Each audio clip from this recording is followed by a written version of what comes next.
This is Karma from IT.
That's not the email ID. Email ID is Karma underscore. Oh, Karma underscore. Underscore.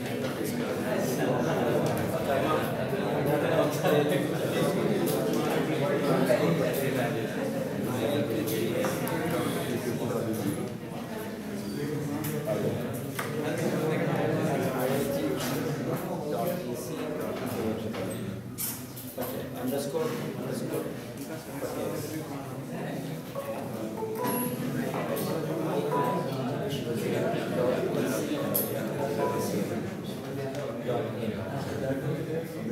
No. Academic.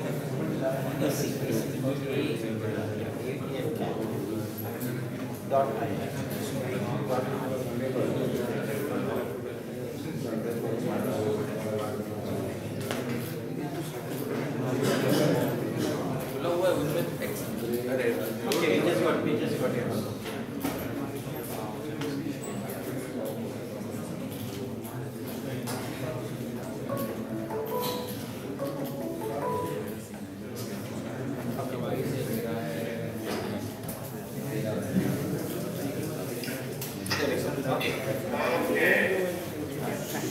Okay, so I think we've covered Webvan and its history, and also the impact of Webvan, and then business signatures. Did you want to add what happened after you pivoted the business to fraud detection? Yeah, so 2006, the federal regulators in the U.S. made it a requirement that every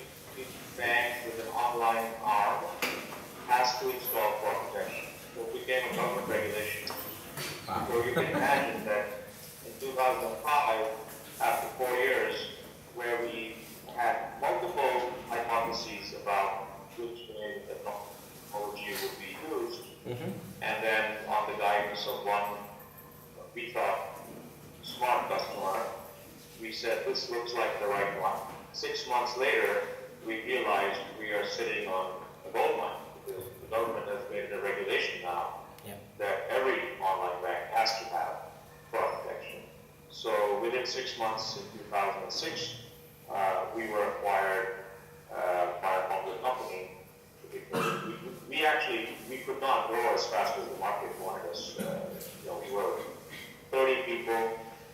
Selling to banks is long, complicated sales cycles. There were over 10,000 banks in the U.S., many small ones, and so we literally had to merge with a much larger public company to even get our software through the distribution channel to all. So in 1 year, that pivot resulted in a successful exit because we actually didn't have such a fixed thesis as we did at Webvan, and because we were trying all kinds of ideas with customers and then sort of found a fit with a particular customer, and that turned into the long-term, the business plan for the company, which was in that case very successful.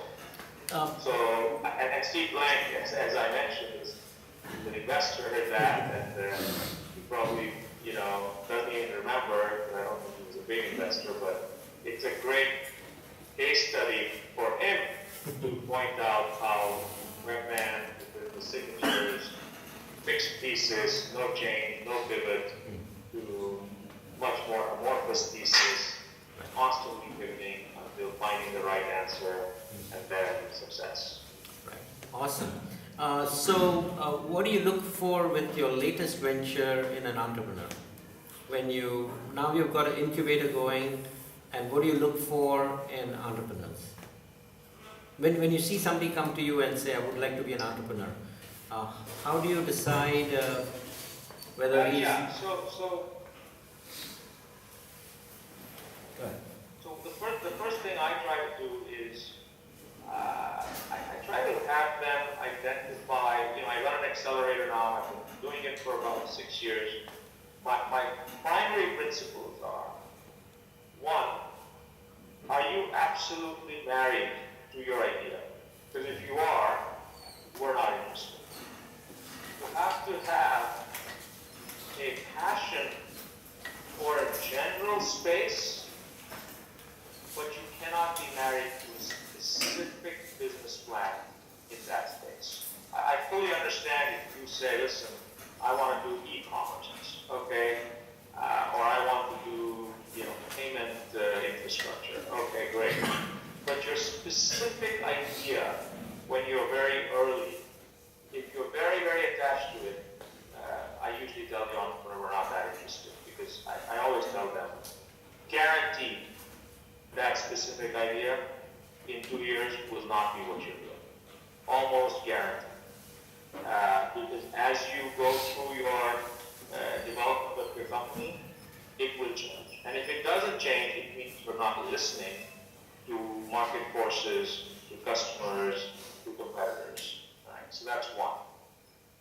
The second is, I specifically always say, my metaphor is always bet on the sailor, not the boat.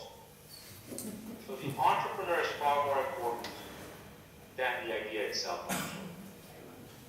If you think of a sailor heading out on an ocean, if you bet on the boat, and the boat is leaky, and the sailor is not that good, they're both going down. If you bet on the sailor, and the boat is leaky, he'll find another boat, or he'll take somebody else's boat, or he'll patch up his boat, something. They're good entrepreneurs will figure it out. So it's always look at the entrepreneur in you and look for the qualities that make you a good entrepreneur over your specific idea. And that's advice in particular for serial entrepreneurs. If you someday another company. Who you are as an entrepreneur is far more important than your idea. So what are the qualities you look for? The third principle that I always go ahead. No, continue with the third principle. I'll ask you afterwards if you're not answered it already. The third principle that I emphasize is look even when you do look for opportunities. As a startup, think big, act small. Okay. Actually, this is something that Vinod Khosla, the very legendary venture capitalist, taught me. If you don't think big, your market, by definition, will be very, very small, right? So when you look at Elon Musk and building Teslas, his vision is truly, why should there be, petrol-driven cars on the roads, period? That's his vision. It's not, there are 5,000 types of cars, and I also have another kind of car. It happens to be electric car. His vision is, what's the point of having a petrol-driven car in this world, right? Huge vision.